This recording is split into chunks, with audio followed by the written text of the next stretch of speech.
Bismillahirrahmanirrahim. Alhamdulillahi rabbil alamin, wassalatu wassalamu ala rasuli rabbil alamin, nabiyyina wa habibina wa qudwatina Muhammad ibn Abdillah wa ala alihi wa sahbihi wa man walah, amma ba'd. Muslimin dan muslimat, para jemaah sekalian, alhamdulillah kita syukur kepada Allah Azza wa Jalla kerana pada hari ini 1 hari bulan Zulhijjah tahun 1441 bersamaan dengan 22 Julai 2020. Bila masuk 1 Zulhijjah, maka bermulalah a'zamu ayyam, bermulalah hari yang terbaik dalam dunia ini dalam masa setahun, 1 hingga 10 Zulhijjah. Maka hendaklah kita perbanyakkan taubat, istighfar, tingkatkan ibadat-ibadat kita yang sunat, banyak berzikir, sedekah. Kalau boleh kita berpuasa, khususnya pada hari-hari kebesaran, hari Khamis, hari Isnin, dan jangan sangat-sangat tidak lupa, iaitulah puasa pada hari Arafah. InsyaAllah mudah-mudahan Allah Ta'ala angkatkan darjat kita. Allah Ta'ala pandang kita dengan nilaian hamba yang beriman, yang bertakwa, yang melayakkan kita ke syurganya, insya-Allah.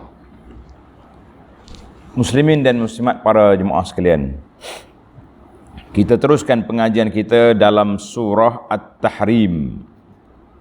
Surah At-Tahrim ni iaitulah surah yang ke-66 dari awal Quran dan surah yang ke-9 dalam juzuk yang ke-28 ini. Sama kita bermula dari ayat yang ke-6. Buka Quran, kita baca ayat dulu.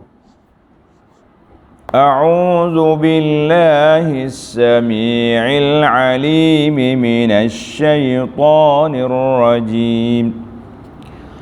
يا أيها الذين آمنوا قوا أنفسكم وأهليكم نارا وقودها الناس والحجارة عليها ملائكة غلاظ شداد لا يعصون الله ما أمرهم ويفعلون ما يؤمرون يا أيها الذين كفروا لا تعتذروا اليوم إنما تجزون ما كنتم تعملون يا أيها الذين آمنوا توبوا إلى الله توبة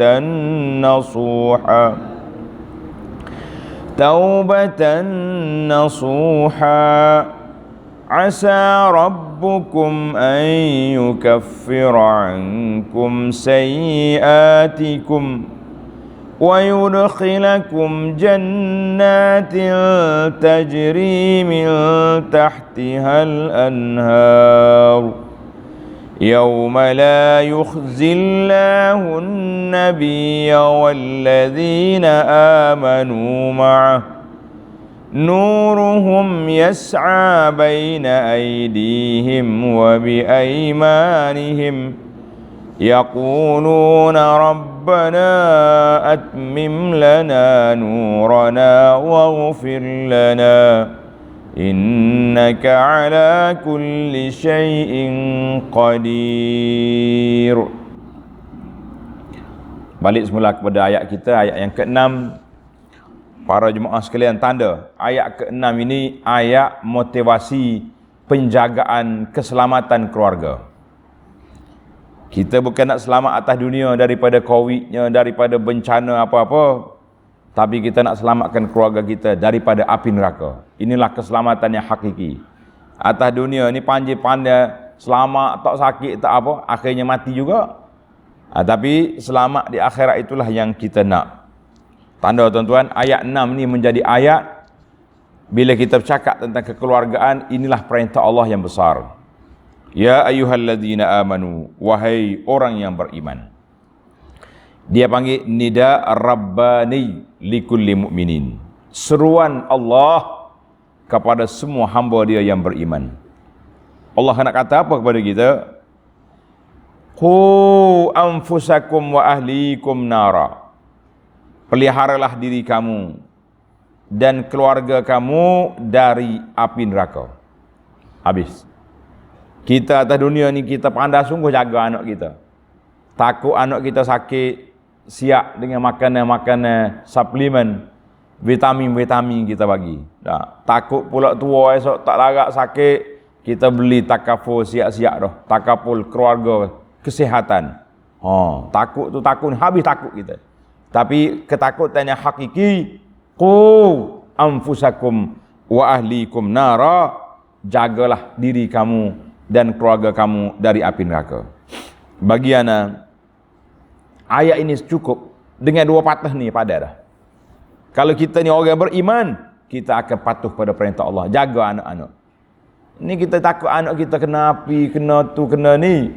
Tapi kita tak takut api neraka yang sangat cukup panas. Na'udzubillah. Kita tak kata tak penting jaga kesihatan, keselamatan dunia, kena jaga. Tapi kita kena ingat keselamatan yang besar, yang berpanjangan, yang tak putus-putus. Iaitulah apabila kita selamat di akhirat nanti, insya-Allah. Maka jagalah diri kita, jaga solat anak-anak, jaga pergaulan, jaga penampilan, jaga apa ni, akidah, itu yang paling besar. Kemudian kita jaga ibadat mereka, jaga berlaku. Allah suruh jaga qu anfusakum, jaga diri kamu, wa ahlikum. Bila kata kita ahli kita, termasuklah isteri, anak-anak, keluarga kita semua sekali. Yang anak buat kempen pada para jemaah dulu, kita panggil kempen masuk syurga sekeluarga. Itu menarik kempen tu. Kita nak masuk syurga berapa orang? Semua, all family, semua keluarga kita. Bila nak masuk semua, kena ajar semua, kena semua beriman, semua bertakwa, semua patuh perintah Allah. InsyaAllah Allah Ta'ala kumpul balik kita di syurga. Kenapa? Tengok ni Allah sebut, waquduhan nasu wal hijarah. Kerana lah takut kamu dari api neraka, kerana yang bahan-bahan bakarannya terdiri daripada manusia dan batu-batu berhala. Allahu Akbar. Kayu api dia bukan kayu, ini bukan bakar gas. Manusia yang derhaka tu kayu api dia. Na'udzubillah. Allahu Akbar. Wal hijarah, ada kata hijaratul kibri, batu hok nyala kuat tu.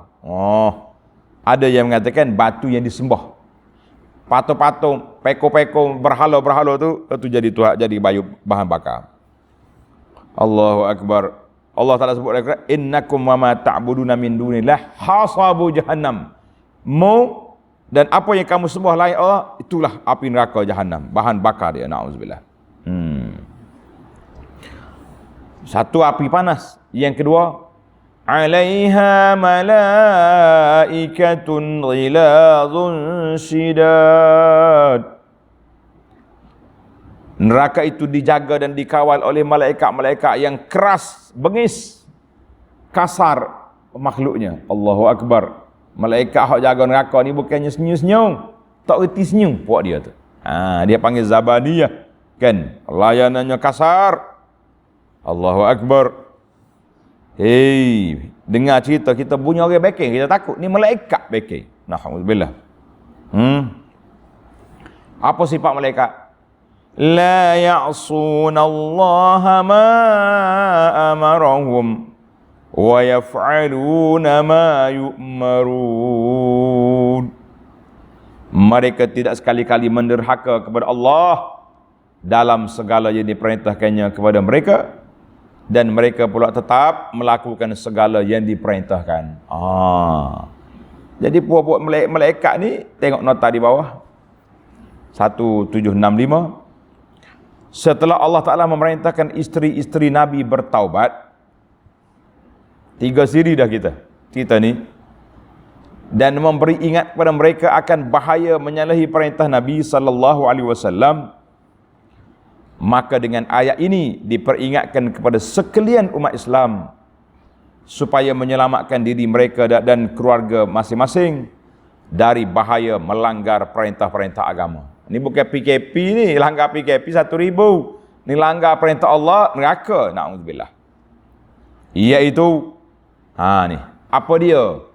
Penjagaan anak-anak keluarga yang baik, iaitu tiap-tiap seorang wajib mempelajari serta mengajar anak-anak dan isteri-isteri dan keluarganya akan ajaran-ajaran dan adab-adab peraturan Islam. Yang pertama sekali kita kena ajar fardu ain, iaitulah ilmu tauhid kepada Allah. Kemudian fardu ain dalam ibadat, jaga solat, jaga puasa, zakat, kan? Jaga. Kemudian adab-adab pergaulan. Hari ni adab pergaulan kita terlalu bebas, tak tahu laki-laki tahu perempuan, serupa ya, relax belaka. Yang perempuan pula tak tahu aurat mana. Subhanallah. Ana bila tengok manusia-manusia zaman kita ni, kita kata orang ni ada agama ke tidak, pakai baju ketaknya dengan terbelah sana sini. Seluar dia legging, dia panggil seluar legging, tahu? Seluar legging ni seluar orang pakai dalam, orang putih sejuk dia pakai dalam. Kita pakai waktu pergi pasar malam. Ngongek pobak apa ni, orang panggil bungkus nangka. Berapa dia pakai ya lagu ni? Ini dahsyat. Macam tidak beragama. Ada agama tapi macam tidak beragama. Lebih kurang orang asli duduk lautan ya kita kalau tidak beramal dengan Islam. 6. Ajar mereka adab-adab dan peraturan Islam supaya keluarga dia dan keluarganya selamat dari kemurkaan Allah Azza wa Jalla. Ingat, itu arahan Allah. Jelaslah kalau kita nak ceramah tajuk ni tak cukup dengan 1 jam. Tuan-tuan boleh tengok banyak dah ciri-ciri kuliah tentang kempen masuk syurga sekeluarga. Ayat yang ke-7. Ya ayyuhalladzina kafaru la ta'tazirul yawm. Malaikat yang bengis, penjaga neraka itu berkata kepada orang yang masuk ke neraka, Allahu Akbar. Bayangkan betapa takutnya, menyejekah malaikat pada dah api neraka. Hei orang-orang yang kufur ingkar, janganlah kamu menyatakan uzur, meminta dihapuskan kesalahan pada hari ini, kerana masanya telah terlewat. Habis masa dah, tak usah duk mikir. Kamu hanyalah dibalas dengan balasan apa yang kamu telah kerjakan. Mau buat gapo atas dunia dulu, tunggulah, itulah balasannya. Allahu Akbar. Habislah ayat ni. Banyak dah kita bincang dalam siri-siri yang lalu tentang bagaimana azab manusia yang derhaka kepada Allah Ta'ala di akhirat. Mungkin di dunia mereka selamat, mereka sehat molek, mereka orang panggil ahli-ahli jutawan, bisnes-bisnes, kan? Dalam orang duk sebut dalam internet, manusia yang terkaya di Malaysia semua dalam senarai itu, iaitulah orang-orang yang bukan Islam. Ya Islam masuk juga dalam senarai, tapi duduk nombor berapa dah? Adalah 4-5 orang. Kita kata biarlah. Mereka, itulah syurga bagi mereka. Tapi kalau mereka mati tidak beriman, di akhirat habislah. Dahsyat. Baik, kita balik semula kepada perintah Allah. Di awal ayat surah dulu, Allah Ta'ala perintah supaya isteri-isteri Nabi bertaubat. Sekarang ini perintah kepada kita semua supaya bertaubat. Tengok ayat 8. Ya ayyuhalladzina amanu tubu ilallahi taubatan nasuha. Wahai orang-orang yang beriman, bertaubatlah kamu kepada Allah, mintalah dihapuskannya dosa kamu dengan taubat nasuha. Kita selalu dengar taubat nasuha. Tengok nota di bawah 1766. Apa makna taubat nasuha? Taubatan nasuhan ialah cara bertaubat dan meminta keampunan yang sungguh-sungguh untuk membersihkan segala kekotoran dosa. Itu dia panggil taubat nasuha ni. Taubat yang betul-betul cukup syarat dengan rukun dia. Cukup syarat dengan rukun dia. Apa dia syaratnya? Dia panggil, kata di Sayyidina Umar, fahiya taubatun sadiqatun la tataraddad. Taubat yang betul-betul, jitu kita bertaubat, menyesal sungguh-sungguh. Yang bukan kata, nak taubat kau biar dulu. Itu tak boleh. Taubat, orang panggil taubat nasuha, makna taubat yang cukup syarat. Diriwayat daripada Sayyidina Ali dan lain-lain para ulama Islam, di antara syarat taubat, kita selalu dengar syarat taubat kan. Yang pertama sekali, tinggalkan dosa. Kalau dia main dosa lagi, lepas tu taubat, tak jadi. Yang kedua, an-nadam, menyesali apa yang telah dilakukan. Dua. Yang ketiga, al-azmus sadiqa, keazaman yang jitu bahawa dia tak akan buat lagi dosa ni. Yang keempat, dia kena berusaha untuk beribadat dan meninggalkan maksiat.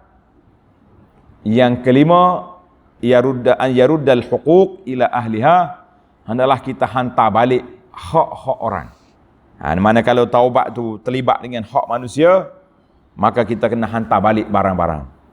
Kalau tidak, tak jadi taubat. Ni ada setengah orang ni, dia buat maksiat banyak, ambil barang-barang orang. Dok ambil kata orang bergaya tak kena tempat. Hutang orang banyak, dia tipu orang banyak, tapi gambar dia asyik duduk dekat Kaabah ya. Sengih depan Kaabah. Gini. Live video lagi. Apa manusia ni taubat macam ni? Kan? Nak taubat, hantar balik barang orang dulu. Bayar hutang-hutang orang hak mu tipu tu. Lepas tu gilah Mekah. Kita dengan Allah Ta'ala, kan? Tapi dengan makhluk sesat. Tanda tuan-tuan, meninggalkan maksiat, menyesali perkara yang lepas, berazam tak akan buat lagi, kemudian mulakan dengan melakukan ketaatan, tinggal maksiat, dan yang terakhir, yang kelima, iaitulah hantar balik segala hak-hak orang yang telah kita ambil. Baru jadi taubat. Allahu Akbar. Kalau cukup syarat taubat, apa jadi? Tengok ni, kelebihan taubat, tanda. Kelebihan taubat, nasuha syarat dia. Asa rabbukum an yukaffira ankum sayyiatikum. Yang pertama, asa, mudah-mudahan. Kita terjemah mudah-mudahan, semoga. Ulama tafsir kata asa, kalau Allah Ta'ala kata asa, minallah wajibatun, benda tu mesti dapat daripada Allah. Ini adalah wa'dut tayyibus sadiq, janji yang benar dari Allah. Allah kata apa? Yang pertama sekali, Allah Ta'ala akan menghapuskan kesalahan-kesalahan kamu. Satu, wa yudkhilakum jannatin tajri min tahtihal anhar, dan memasukkan kamu ke dalam syurga yang mengalir di bawahnya beberapa sungai. Dengar cerita syurga, jangan duk mikir lagu mana comel sangat-sangat. Yauma la yukhzillahu an-nabiyya walladzina amanu ma'ah. Pada hari Allah tidak akan menghinakan Nabi dan orang-orang yang beriman bersama-sama dengannya. Hari kiamat, Nabi dan orang beriman dimuliakan. Masya Allah. Nuruhum yas'a baina aydihim wa bi aymanihim. Allah mulia dengan apa? Dengan cahaya. Cahaya iman dan amal saleh mereka. Mereka bergerak cepat di hadapan mereka dan di sebelah kanan mereka semasa mereka berjalan. Orang lain duduklah gelap. Di akhirat, orang beriman bercahaya. Lampu spotlight, cerah, nak pergi jalan lagi ke mana? Nak balik mula-mula, nak melintasi sitian sirat, lepas tu pergi kantarah, lepas tu ke syurga. Masya Allah. Yaquluna rabbana atmim lana nurana waghfir lana innaka ala kulli syai'in qadir. Mereka berkata, orang beriman kata, ketika orang-orang munafik meraba-raba dalam gelap gelita, buat munafik mapu lapu dia, padam lapu dia. Orang beriman, cerah nuruhum, wahai Tuhan kami, sempurnalah bagi kami cahaya kami. Cahaya ni jangan padam. Dia tengok orang munafik jalan sekejap lak mapu. Berasa. Orang mukmin kata, ya Rabbi atmim lana nurana, sempurnakan cahaya kami, jangan padam. Dan limpahkanlah keampunan kepada kami. Sesungguhnya engkau amat berkuasa atas tiap-tiap sesuatu. Masya Allah, tabarakallah. Itulah ayat yang menyebut pada kita tentang orang-orang betul-betul takwa, orang yang bertaubat kepada Allah Ta'ala dengan dosa-dosa dia, maka mereka ini akan bahagia di akhirat ini, dimuliakan oleh Allah Azza wa Jalla. Allahu Akbar. Maka tengok, orang bermin duduk di akhirat berdoa lagi, Rabbana atmim lana nurana. Kita boleh guna sekarang doa ni pun. Banyaklah berdoa para jemaah sekalian, mintalah yang baik-baik. Kata Sayyidina Umar, inni la ahmilu hammal ijabah walakin ahmilu hammad du'a. Aku tak fikir Tuhan terima tak terima doa aku. Aku duk fikir aku berdoa ke tidak. Fa iza ulhimtu du'a fa innal ijabah ma'at. Bila Allah Taala ilham pada aku berdoa, insya-Allah ijabah, Allah Taala perkenankan mustajabkan doa itu kerja Allah. Masya Allah, tabarakallah. Baiklah para jemaah sekalian, tamatlah kita ayat yang ke-8. Kita pergi kepada ayat yang ke-9. Ya ayyuhan nabiyyu jahidil kuffara wal munafiqina waghluz alaihim wa ma'wahum jahannam wa bi'sal masir. Wahai Nabi, berjihadlah menentang orang-orang kafir dan orang-orang munafik. Allah perintah Nabi lawan pokok munafik dengan kafir ni dengan jihad yang pelbagai. Kalau perlu dengan lidah ya, berdebat dengan dia, berlawan, cukuplah. Tapi kalau perlu dengan tangan, tangan. Kalau perlu dengan senjata, tawakkal Allah. Maknanya jihad tu bukan jihad sikit-sikit lah, jihad sungguh. Dengan mana? Dengan kafir yang lawan kita dan munafik yang buat kerana dalam masyarakat Islam. Allahu Akbar. Serta bertindak keras. Waghluz alaihim. Jangan lawan orang panggil cicak-cicak, loleh-loleh orang Kelantan kata. Loleh-loleh maknanya lawan gitu. La. Waghluz alaihim. Lawan sungguh-sungguh. Kita kalau nak berlawan, lawan sungguh. Lawan sikit-sikit tak ada apa, kan? Tengok 1767. Tengok nota di bawah. Setelah memerintahkan orang-orang yang beriman supaya membersihkan diri dari perbuatan-perbuatan yang berdosa dengan bertaubat secara taubatan nasuha, maka dalam ayat ini Allah Ta'ala memerintahkan Rasulnya sallallahu alaihi wasallam supaya berjuang menentang orang-orang kafir yang menceroboh. Orang kafir duduk diam dan negara kita tak apa, biar relax ya. Yang menceroboh, yang lawan kita. Dan menceroboh dan menyekat penyebaran Islam. Dan juga Nabi sallallahu alaihi wasallam bertindak terhadap orang-orang munafik dengan mengenakan hukuman yang sesuai dengan angkara yang mereka lakukan. Kita tengok siapa dia munafik. Hari ni pakat tuduh ya. Nah, orang tak selari dia munafik dia kata. Apa jadi dengan buat kafir ni? Wa ma'wahum jahannam wa bi'sal mihad. Dan sebenarnya tempat mereka ialah neraka jahanam dan itulah seburuk-buruk tempat kembali. Ni budak-budak ni dia duduk gawe. Dia panggil ma'wa. Bila ma'wa dia tak layan dia baca ayat ni. Ma'wahum jahannam. Kata tolu budak ni. Boleh dia main ayat Quran. Jangan duk main. Dia guna ayat Quran ni, ma'wahum jahannam dia kata. Main dengan ma'wa ni jahannam. Celaka apa. Jangan ada main, kan? Ni ayat neraka ni, ma'wahum jahannam, bukan ma'wa. Ma'wa tu mungkin duk ngorak tepi jalan, ma'wa sungguh. Jahannam juga. Tak, percampuran bebas gaul laki-laki perempuan. Allahu Akbar. Baiklah para jemaah sekalian, kita berpindah kepada ayat yang ke-10, ayat yang ke-11 sehingga ke ayat yang terakhir, Ayat yang ke-12, ini ada 4. Dia panggil 4 amsilah, contoh, bandingan Allah Ta'ala buat kepada kita tentang bagaimana keadaan rumah Nabi-Nabi, orang-orang Islam yang zaman dulu. Ada Nabi, dia dakwah orang, tapi bini dia tak beriman, na'udzubillah.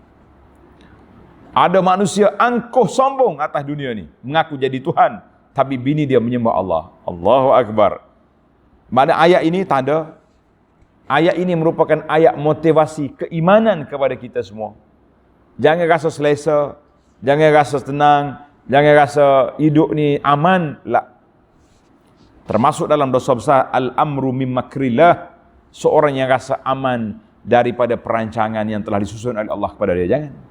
Nabi kita ajak sentiasa berdoa dengan ya muqallibal qulub sabbit qalbi ala din. Hei Tuhan yang membalik-balik hati, tetap hati aku. Sebab kita bimbang hari ni. Dakwah kita ni jangan kata tak jadi dah. Nabi. Nabi tak pandai berdakwah pula. Allah Taala nak ajar kepada kita bahawa dunia manusia ni duduk di bawah kuasa Allah Taala hati manusia. Baik, kita ambil contoh yang awal. Sebab apa? Ayat ini ada kaitan dengan awal ayat, awal surah tentang keluarga Nabi. Rumah Nabi kita Muhammad SAW tidak ada yang masalah. Sikit-sikit asam garam itu orang panggil supaya menjadi pengajaran kepada umat, tapi tidak ada yang buat benda yang pelik-pelik. Tengok ayat 10. Daraballahu masalan lilladzina kafaru imra'ata Nuhin wa imra'ata Lut kanata tahta 'abdaini min 'ibadina salihaini فخانتاهما فلم يغنيا عنهما من الله شيئا وقيل ادخلا النار مع الداخلين. Allahu Akbar. Allah mengemukakan satu misal perbandingan. Tengok nota di bawah tu 1767. Dalam ayat ini dan ayat-ayat yang berikutnya, Allah Ta'ala memberikan misal bandingan yang menggambarkan keadaan orang-orang kafir dan sebaliknya keadaan orang-orang yang beriman, tapi ada kaitan dengan suami masing-masing. Allahu Akbar. Nas'alullah as-salamah. Allah buat misal perbandingan. Ia menyatakan tidak ada manfaatnya bagi orang-orang kafir yang berhubung rapat dengan orang-orang mukmin selagi mereka tidak beriman dengan sebenarnya. Duduk tidur sepantal, duduk serumah dengan orang beriman. Kalau kamu tidak beriman, la faedah, tapi tak ada faedah. Iaitu hal isteri Nabi Nuh dan Nabi Lut alaihi wassalam. Nabi ini, mereka berdua, dua bini tadi, berada di bawah jagaan dua orang hamba yang saleh dari hamba-hamba kami, yang sewajibnya mereka berdua taati. Patutnya dialah menjadi ibu utama, ibu orang beriman dalam kampung ini, dalam masyarakat ini, sebab suami mereka Nabi. Allahu Akbar. Dan dalam pada itu mereka berlaku khianat kepada suami masing-masing. Tanda tuan-tuan, tanda. Khianat di sini khianat dalam sudut agama. Bukan khianat dalam masalah kekeluargaan. Tidak kata isteri Nabi Nuh pergi zina dengan orang lain yang menyebabkan anak Nabi Nuh tu anak zina ataupun anak Lut lah. Kata di para ulama tafsir, kan, iaitulah khianat di sini ay khiyanatud din. Khianat dari sudut prinsip perjuangan keagamaan. Sebab mereka belot, dia tak percaya. Bini Nabi boleh tak terima, apalagi dengan bini kita, pak imam, pak ustaz, pak lebay, pak haji. Jangan sedap hati. Aku pergi Mekah dah bini aku tu. Nah, jangan sedap hati. Bini Nabi pun boleh terjebak, apalagi dengan bini kita. Sebab tu anda tengok ada sebahagian muslimah, dia tidak menjaga penampilan diri.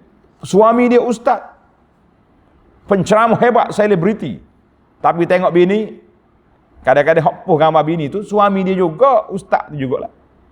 Post gambar bini, tak tutup aurat, lengan ada sekat ni baju. Pergelangan tangan ya, yang kita khilafnya sini. Tapi bokor sampai ke lengan, tok laki post gambar. Kita nak harap apa lagi pendakwah-pendakwah seperti ini? Ini masalah kita. Kadang-kadang kita ni pejuang kelas pengajian Al-Quran. Dia panggil rumah mengaji contohnya. Tapi duduk post gambar geng-geng rumah mengaji, rumah Al-Quran lah. Kelas-kelas mengaji Quran ni. Kadang-kadang aurat tidak terjaga. Duduk post gambar bini kita siang malam. Dengan aurat yang tak cukup SOP. Kita kata ini semua berbahaya kepada para pendakwah, orang-orang yang memegang nama-nama keagamaan. Hati-hati. Tak kira lah apa saja pun. Na'udzubillah. Maka mereka ini khiyanatud din. Khianat dalam sudut agama. Dari sudut keluarga, dia tak pergi zina dengan orang lain. Tapi khianat dari sudut prinsip perjuangan Islam yang dibawa oleh suami masing-masing. Allahu Akbar. Mereka berlaku khianat pada suami masing-masing. Maka kedua-dua suami mereka yang berpangkat Nabi itu. Tarah Nabi. Kalau setakat tarah kita Pak Haji, apa sangat? Tidak dapat memberi sebarang pertolongan pada mereka dari azab Allah. Dan sebaliknya dikatakan kepada mereka berdua pada hari kiamat, masuklah kamu berdua ke dalam neraka bersama orang-orang yang masuk ke situ. Hei, takkanlah suami dia Nabi tak boleh bantu? La. Suami walaupun Nabi, dia boleh beri syafaat kalau sekiranya mereka beriman. Tapi kalau bini tak beriman, tak ikut perjuangan, tidak ada syafaat. Masing-masing bawa diri lah. Masing-masing selamatkan diri kamu. Apa yang kita nak buat? Allahu Akbar. Ada juga riwayat mengatakan, wa qad zukira anna mar'atanu rakibat ma'ahu safina. Ada katanya bini dia naik juga perahu Nabi Nuh. Yang tak naiknya anak dia, nama Kan'an. Dengar ni. Anak Nabi Nuh seorang nama Kan'an tak mau naik bahtera. Dia kata, aku nak lari bukit. Yang penting kerah kepala budak ni tak naik.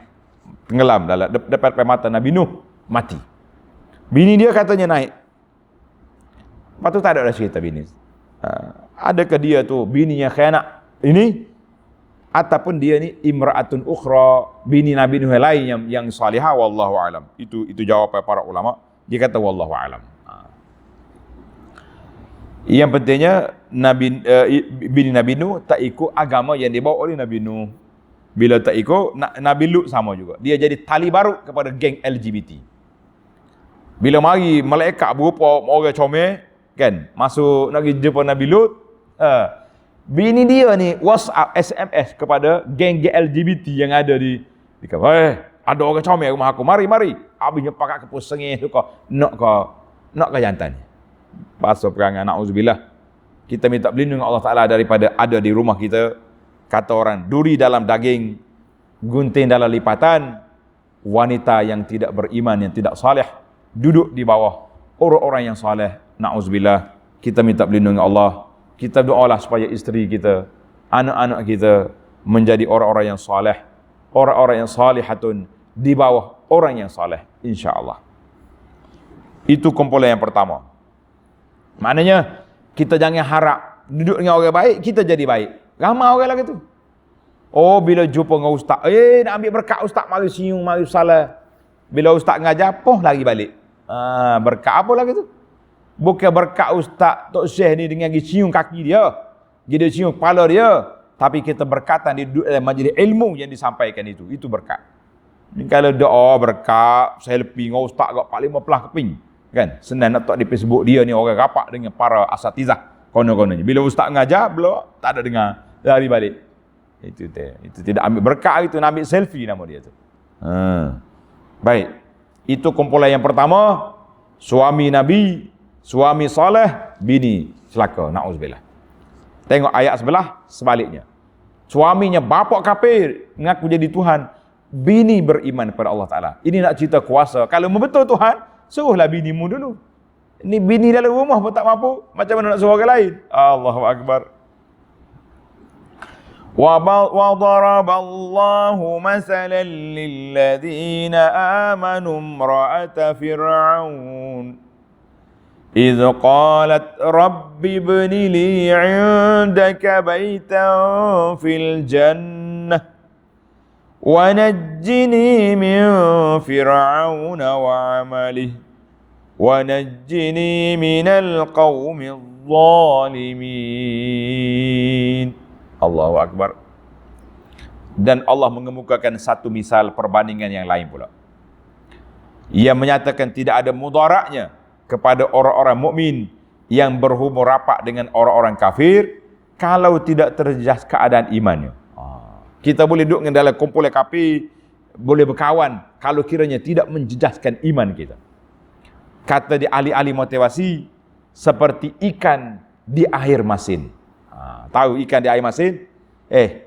Kita ambil beli ikan, hok ditangkap dipukak di laut dalam. Nelayan kita pergi seminggu di laut-laut, buat balik mari. Kalau nak goreng ikan, kena bergaram ke tidak? Letak garam. Maknanya ikan di air masin, daging dia masih lagi tawar. Maknanya walaupun kita duduk dalam kelompok keluarga, dalam kelompok masyarakat kafir, tapi kalau mantap iman kita, tak menjejaskan. Yang kita bimbang ni tak ada kelompok-kelompok ni. Nah, baru apa sikit je. Lepak dah bila. Alhamdulillah. Maknanya kita duduk berkawan dengan orang kafir, tapi berkawan tak apa, jangan al-wala, memberi ikat setia, itu jangan. Kita nak ikat setia yang kafir pun selama kita nampak dia nak ikut Islam. Tapi kalau dia dah menonjolkan diri dia tu nak kacau kita, jangan. Itu dia panggil al-wala wal bara. Kita dah bincang dalam surah-surah yang lepas. Masya-Allah, tabarakallah. Maknanya tidak menjadi berhubung rapat dengan orang kafir kalau tidak terjejas keadaan imannya. Siapa dia? Iaitulah hal isteri Fir'aun. Isteri Fir'aun ketika dia berkata, dia berdoa, qalat Rabbi ibni li 'indaka baitan fil jannah. Allahu Akbar. Sedih tuan-tuan. Isteri Fir'aun nama dia Asiyah. Dia berdoa, ya Rabbi, binalah untukku sebuah rumah di simu dalam syurga. Masya Allah. Sebab apa? Sebab dia sudah dipinggirkan daripada istana Fir'aun karena dia beriman. Dia sudah dalam penjara sekarang, menanti hukuman untuk dibunuh oleh Fir'aun. Asiyah berdoa, Rabbi ibnili indaka baitan fil jannah.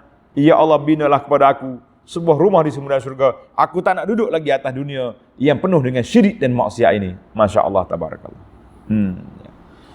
Wa najjini min fir'aun wa amali. Doa lagi. Dan selamatkan aku dari Fir'aun dan perbuatannya yang kufur dan buas. Wa najjini minal qaumiz zalimin. Dan selamatlah aku daripada kaum yang zalim. Allahu Akbar. Masya Allah. Jadi ada kata Fir'aun di sini. Fir'aun Nabi Musa itulah, kan? Nama apa imra'ati Fir'aun? Allah tak sebut dalam Quran. Dia sebut imra'atu Fir'aun, bini Fir'aun. Tapi dalam As-Sahihaini, dalam hadis Bukhari Muslim, anna Nabi sallallahu alaihi wasallam zakara, Nabi kita sebut nama dia Asiyah. Asiyah. Ingat tak? Nama Asiyah ni nama orang perempuan yang kuat iman, yang mantap jitu imannya, walaupun duduk dalam istana Fir'aun yang kafir. Allahu Akbar. Kata dari riwayat kata ibnatu Muzahim, Asiyah binti Muzahim. Radhiyallahu anha. Kata di nama ni nampak nama Arab. Dan dia ni tidak beriman dengan agama yang dianuti oleh orang Mesir pada waktu itu. Dia tak beriman. Dia telah beriman dengan Nabi Musa AS. Maka dapat khabar kepada Fir'aun. Bila khabar Fir'aun, dia kena azab, kena seksa. Dia berdoa, ya Allah, aku nak tengok mana? Nak duduk dalam rumah syurga.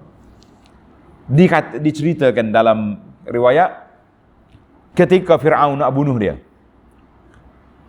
dia ambil batu besar, nak hempak atas kepala ni, kira pecah pengar habislah mati. Pada saat itu Allah Ta'ala buka kepada Asiyah ini di mana tempat duduk dia dalam syurga. Allahu Akbar. Buka tengok, Nuh, rumahmu. Dia pun senyum. Ketika dia senyum itulah Fir'aun kata, gila dia ni. Orang nak bunuh dia senyum. Patutnya menggigil. Bang Fir'aun, saya taubat tak mau. Tak senyum. Sebab dia tak nampak Fir'aun depan dia. Dia nampak baitun fil jannah. Dia nampak rumah dia dalam syurga. Dia senyum. Ketika Fir'aun hempak atas kepala dia batu, dia tak rasa apa. Subhanallah. Orang yang beriman, Allah Ta'ala akan beri pada mereka kekuatan jiwa, kekuatan mantap iman dia tak akan peduli dengan kehidupan yang sementara di atas dunia. Karena itu saya kempen muslimi dan muslimat, projek mega mampu milik, iaitulah baitun fil jannah. Siapa dia solat sunat rawatib 12 rakaat satu hari satu malam, baitun fil jannah. Mudah-mudahan dengan kita beramal menjaga solat kita ini, insya-Allah bila kita nak mati, Allah buka, inilah rumahmu dalam syurga. Pada waktu itu kita ditarik nyawa oleh malakul maut. Kita tidak terasa sakit di saat itu kerana kita sedang merasai bahawa Allah Ta'ala telah buka kepada kita hijab. Kita nampak di mana tempat duduk kita dalam syurga nanti, insya-Allah. Ayat yang terakhir dalam surah ini iaitulah contoh seorang lagi wanita yang beriman. Tadi seorang Asiyah, yang seorang lagi pula Maryam. Dalam ayat yang terakhir, ayat 12. وَمَرْيَمَ ابْنَتَ عِمْرَانَ الَّتِي أَحْصَنَتْ فَرْجَهَا فَنَفَخْنَا فِيهِ مِنْ رُوحِنَا وَصَدَّقَتْ بِكَلِمَاتِ رَبِّهَا وَكُتُبِهِ وَكَانَتْ مِنَ الْقَانِتِينَ. Ini bandingan yang keempat. Dan juga satu misal perbandingan lagi, iaitulah Maryam binti Imran, ibu Nabi Isa, seorang perempuan. Tuan-tuan tanda, ja'at zikruha bil ismi sharih. Allah Ta'ala namakan Maryam nama yang jelas sekali dengan bapa dia, Maryam binti Imran. Tuhan tak sebut nombor kad pengenalan dia. Masa tu orang tak guna nombor. Kalau tidak mungkin dia sebut nombor kad pengenalan IC berapa. Maryam binti Imran lam yarid fil Quran min asma'in nisa siwaha. Tanda tuan-tuan, tidak ada nama mana-mana wanita dalam Quran yang disebut nama khas kecuali Maryam alaihissalam. Maryam je ada. Orang lain sebut imra'atu Fir'aun, imra'atu Lut, kan orang sebut. Ya nisa an-nabi, isteri-isteri Nabi, dia tak sebut nama. Dalam Quran yang disebut nama sekali dengan binti, iaitulah Maryam, Sayyidah Maryam Al-Batul, ibu pada Nabi Isa alaihissalam. Masya Allah. Itu menunjukkan ketinggiannya kedudukan Maryam. Sebab apa Maryam ni hebat? Tengok kehebatan Maryam.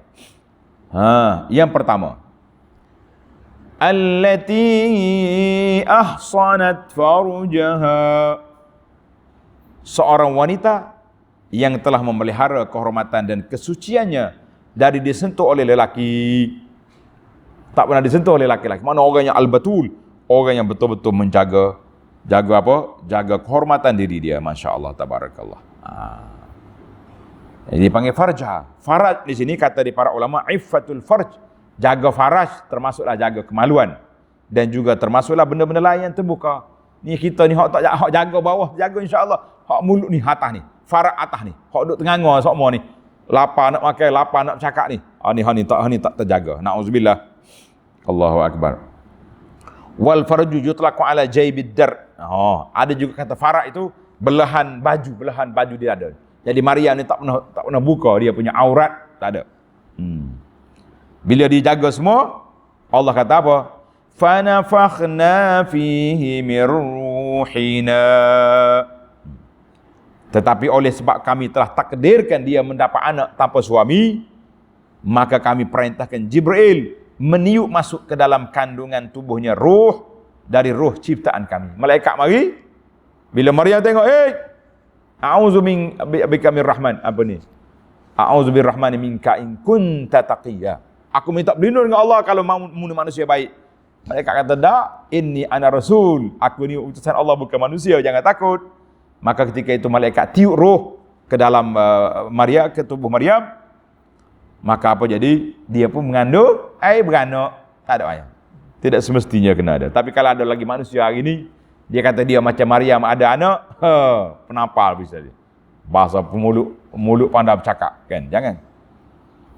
Allahu Akbar. Fa nafakhna bi ruh, sekalipun dia hidup di antara kaum kafir, wa saddaqat bi kalimati rabbiha wa kutubih, dan ia mengaku kebenaran kalimah-kalimah Tuhannya serta kitab-kitabnya. Jadi ada ulama mengatakan Maryam ni boleh baca kitab. Kitab mana? Kitab Taurat yang yang dibawa oleh Nabi Musa alaihissalam. Injil tak mari lagi, dia tak beranak lagi pada Nabi Isa, kan? Injil mari bila Nabi Isa jadi nabi. Wa kanat minal qanitin, dan ia menjadi dari golongan orang-orang yang taat tetap kepada Allah Azza wa Jalla. Qanitin makna orang yang taat. Allahu Akbar. Baiklah para jemaah sekalian, akhir surah ini dengan awal surah ada kaitan. Yang sana wanita utama, ibu utama untuk zaman ini. Ia ni ibu utama zaman dulu, zaman Nabi Isa. Isa dengan Nabi kita beza berapa? 500 tahun lebih, kan? Ni mak dia. Contoh yang begitu hebat. Kemudian sebelum pada Isa, Nabi Musa. Siapa dia? Mak angkat Nabi Musa. Siapa dia? Asia. Yang jaga Nabi Musa daripada kecil. Maka ini orang-orang hebat. Dan jangan lupa, daripada manusia hebat, ada manusia celaka. Imra'atu Nuh wa imra'atu Lut. Dua-dua ni manusia celaka, walaupun duduk di rumah Nabi yang mulia. Masya Allah, tabarakallah, tamatlah kita. Alhamdulillah. Itu dia panggil penghormatan kepada wanita. Tamatlah surah At-Tahrim. Dengan tamatnya surah At-Tahrim, maka tamatlah 30 siri kuliah kita dalam tafsir juzuk yang ke-30. Kita kata alhamdulillah allazi bi ni'matihi tatimmus salihat. Jadi alhamdulillah, walaupun dalam kesibukan, tapi oleh kerana ramai para jemaah minta supaya kita teruskan pengajian ini waktu PKP dan waktu lain ini. Jadi anak teruskan lagi, insya-Allah kita akan mula dalam siri yang akan datang tafsir surah Al-Hujurat. Sepatutnya mula dengan tafsir 27 kan. Tapi surah Hujurat tu separuh akhir juzuk yang ke-26, dengan kemudian surah Qaf, kerana kaitan dia dengan kehidupan kita ni sangat besar, maka kita mula dengan akhir juzuk yang ke-26 surah Al-Hujurat dalam siri yang akan datang, insya-Allah. Subhanakallahumma wa bihamdika asyhadu an la ilaha illa anta astaghfiruka wa atubu ilaik. Wa sallallahu ala nabiyyina Muhammad wa ala alihi wa sahbihi ajma'in walhamdulillahi rabbil alamin.